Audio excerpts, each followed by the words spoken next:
The real problem abnormally intelligent people will run into during their careers is without a doubt going to be their bosses. And their reason is simple.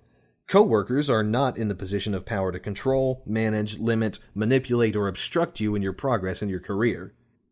They cannot serve as a roadblock to your career, capping what your intellect can achieve. However, your bosses most certainly can. And unless they're also abnormally intelligent, it is a guarantee you and your bosses are going to ram heads in the future. Bosses. In order to understand why nearly every abnormally intelligent person rams heads with management, you need to understand how one advances in business, employment, and careers. Conformance, not performance. Compliance, not excellence. Ass-kissing, not ass-kicking. The reason is, in part, found in what we previously discussed. That it is human nature to value feelings and emotions over reality and performance. But more so, it is found in the structure and nature of business, namely one of efficiency. In short, you can't have a bunch of leaders, executives, managers, and vice presidents staffing a company. Matter of fact, for any organization, business, military, or school, the vast majority of your employees need to be workers and not managers. If they're not, then nothing actually gets done, and the entity either fails or goes bankrupt. Because of this, the structure of most businesses, or any large organization, is a handful of people up top developing the overall strategic plan and disseminating that plan down through their lieutenants and mid-managers to the employees or ground troops below. In order for this plan to work, everybody has to do their part, and in theory, the overall executive strategy will be a success. But notice where the emphasis is put in this type of employment structure. Your value as an employee is not how intelligent you are, or if you think outside the box, or if you come up with a revolutionary way to streamline a process. It's simply whether you're compliant and do your job. And not just do your job, but do it the way you were told, and preferably without asking too many questions. In other words, obedient, compliant, completely average people, especially those with ass-kissing, great people skills, thrive in this environment, and are the ones who get promoted and become bosses. This coincides with a concept called the Peter Principle. The Peter Principle simply states people are promoted to their level of incompetence. For example, say an average worker does what he's told, doesn't think about any of the underlying machinations of his job, and is just a good foot soldier.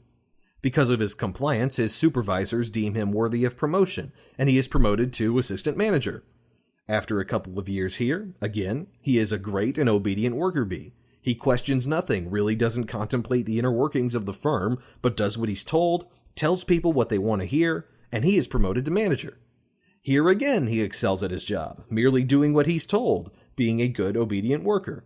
But unfortunately, when he's promoted to regional director, he is promoted beyond his competencies. He doesn't know how to sell. He doesn't know how to do marketing or demographic analysis. He can't read financial statements. He's a fish out of water and he cannot do his job. Therefore, he is promoted no further, staying there as a dysfunctional, incompetent boss to which scores of employees must answer to. In other words, because of the structural nature of companies, combined with humanity's preference for feelings and emotions over reality, it is not the smartest or best people who get promoted, but rather the most average. Worse, when you consider the Peter Principle, these average bosses are promoted to the point of incompetence, not only threatening the integrity of the company, but making their employees' lives a living hell. However, as is typically the case with abnormally intelligent people, this is a particularly grinding hell. For there is nothing more frustrating than having your future potential in the hands of an intellectual inferior who is an incompetent boss to boot. And so, the challenges high IQ people are going to have with their bosses will fall into roughly 3 categories. The first of which is just a genuine incompetence and lack of leadership on the part of your boss. Leadership. True leadership, true and genuine leading, requires intelligence, an independent mind, the ability to delay gratification, the ability to think long-term, and above all else, a spine. For example, a true visionary would look at today's technology and ask a question I've been asking myself for about 5 years. Why do we commute anymore? The technology has existed for nearly 10 years that nearly every white-collar office worker could work from home. Not only would this eliminate rush hour traffic, but it would add 2 hours a day of free time to be spent with family and loved ones per working parent. Not only would that lead to happier and more stable families, but less divorce, less crime, less poverty, and better grades.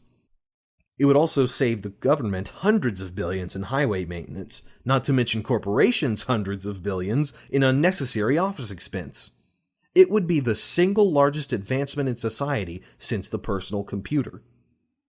But the reason the entire country is forced to endure a daily commute on traffic-jammed roads is because instead of real leaders, we have millions of compliant, obedient, and incredibly average bosses who are not intelligent enough to get past the third-grade quandary of, well, if I can't see you, then how do I know you're working? Alas, the entire country is held hostage by a bunch of Peter-principled, MBA-laden idiot commoners because they don't understand telecommuting. Regardless, the example above highlights the difference between a real leader and your everyday common boss. A real leader, a real boss, is trying to make genuine advancements and achievements to not only benefit the company, but himself and society. He or she looks beyond mere compliance and has a genuine intellectual interest in how to not only make things better, but dramatically better.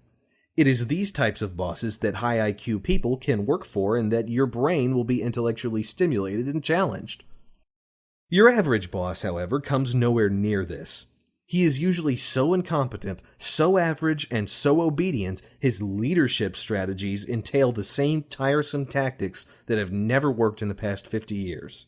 Meetings, motivational posters, motivational speakers, more meetings, corporate retreats, meaningless plastic trinkets as rewards. Wells Fargo is a perfect example of this. Meetings about meetings, continuing professional education, and whatever other pablum endorsed by the latest business management books.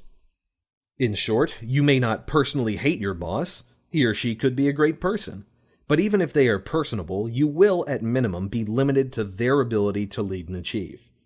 And the truth is, for every genuine leader that is out there, there's 1,000 everyday, average, incompetent bosses who don't know they're the butt end of Dilbert's pointy-haired boss jokes. Curse of the High IQ is available on Amazon.com in both paperback and Kindle formats. It is also available in audio at Audible.com.